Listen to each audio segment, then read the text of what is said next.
रब ने इंसान के लिए सारी गाइडेंस और नियम बना दिए हैं कि उसको दुनिया के अंदर किस तरह से अपनी जिंदगी को गुजर बसर करना चाहिए।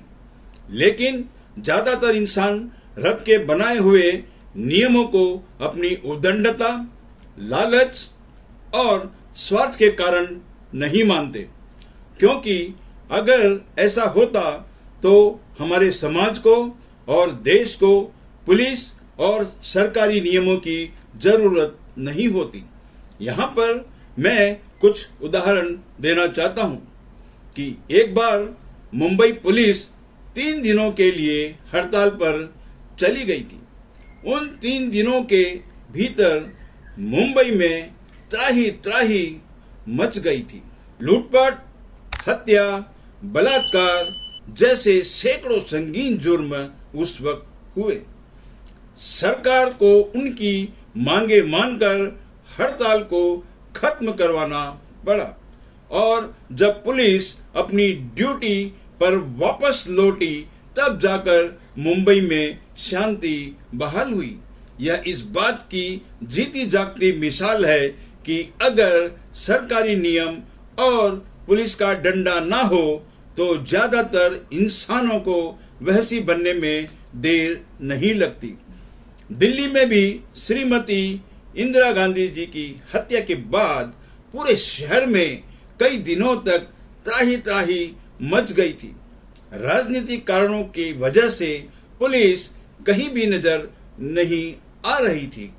दिल्ली में भी इंसानियत को ताक पर रखकर हैवानियत का तांडव किया गया। इतनी लूटपाट, हत्याएं और बलात्कार जैसे संगीन जुर्म शायद ही आजादी के बाद भारत के किसी शहर में इतने कम समय में हुए हों। वहां पर भी पुलिस ने जब नींद से जागकर अपनी ड्यूटी संभाली तब जाकर शहर में शांति बहाल हुई। अब मैं आप लोगों को आजादी के मिलने से पहले लिए चलता हूँ। अंग्रेजों के राज में बाल विवाह, सती प्रथा जैसी सामाजिक बुराइयां और कुप्रथाएं प्रचलित थी। यहाँ तक कि विधवाओं को भी दूसरी शादी करने की अनुमति नहीं थी।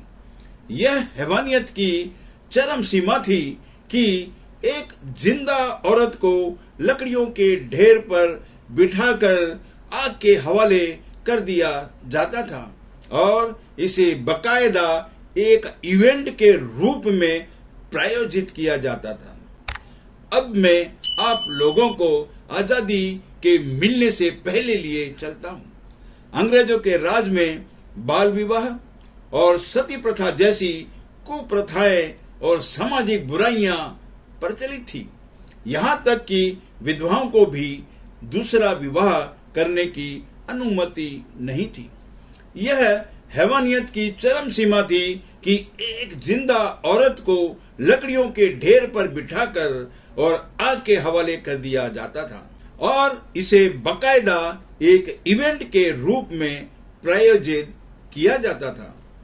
गली मोहल्ले और गांव के सभी लोग इस हैवानियत के गवाह रहते थे। यह तो बाद में राजा राम मोहन राय ने इस कुप्रथा के खिलाफ आंदोलन किया और अंग्रेजी सरकार को इसके खिलाफ कानून बनाने के लिए मजबूर किया। तब कहीं जाकर इस हैवानियत से भरी हुई विभत्स कुप्रथा का अंत हुआ। यहाँ पर भी यह साबित हुआ कि सरकारी नियम और पुलिस के डंडे से डरकर ही लोगों ने इस प्रथा का अंत किया। बाल विवाह भी इंसान की विभत्स मानसिकता का एक जीता जागता उदाहरण था, क्योंकि बाल विवाह और बलात्कार में कोई फर्क नहीं है। इस कुप्रथा के खिलाफ भी राजा राम मोहन राय ने आंदोलन किया और इसके भी खिलाफ कानून बनवाया। तब कहीं जाकर सरकारी नियम और पुलिस के डंडे से डरकर इस कुप्रथा का भी अंत हुआ। ज्यादातर लोगों को दूसरों की खुशियां बर्दाश्त नहीं है, वरना विधवा की दूसरी शादी के लिए मनाही नहीं होती।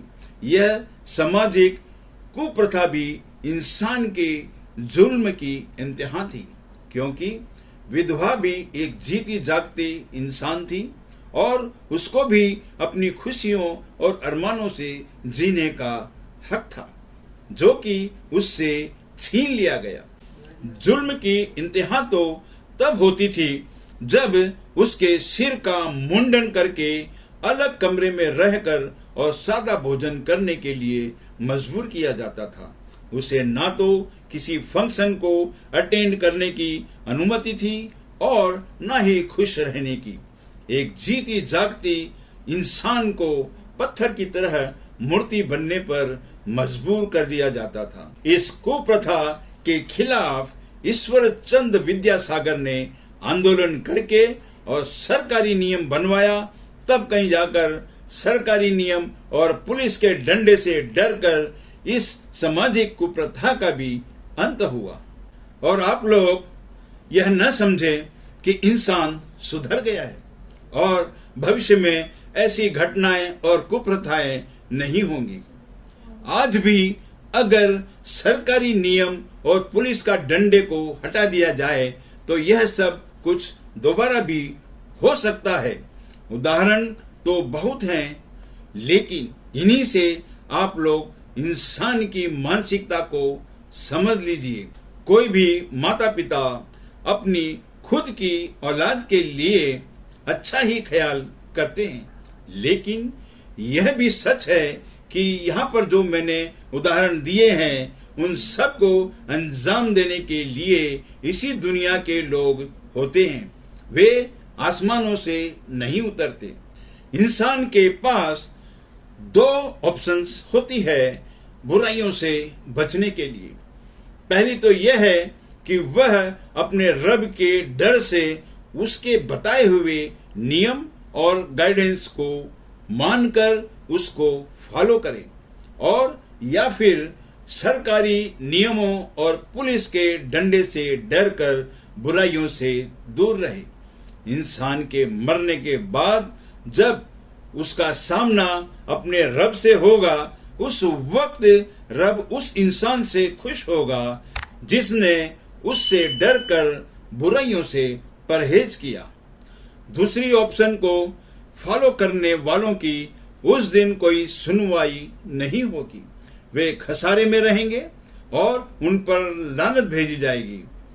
इसलिए दोस्तों, अब भी वक्त है कि किसी भी तरह की बुराइयों से बचने के लिए हम लोगों को अपने रब के डर से उसके बताए हुए नियमों को फॉलो करना चाहिए, ताकि इस जिंदगी में भी और मरने के बाद भी सुकून तारी होकर निजात मिले और सफलता व कामयाबी मिले। इसी के साथ मैं आप लोगों से विदा लेता हूं। जो लोग चैनल पर नए हैं प्लीज सब्सक्राइब कर लें और बेल आइकन के बटन को भी दबा लें, ताकि मेरे नए वीडियोस की नोटिफिकेशन आप लोगों को मिलती रहे।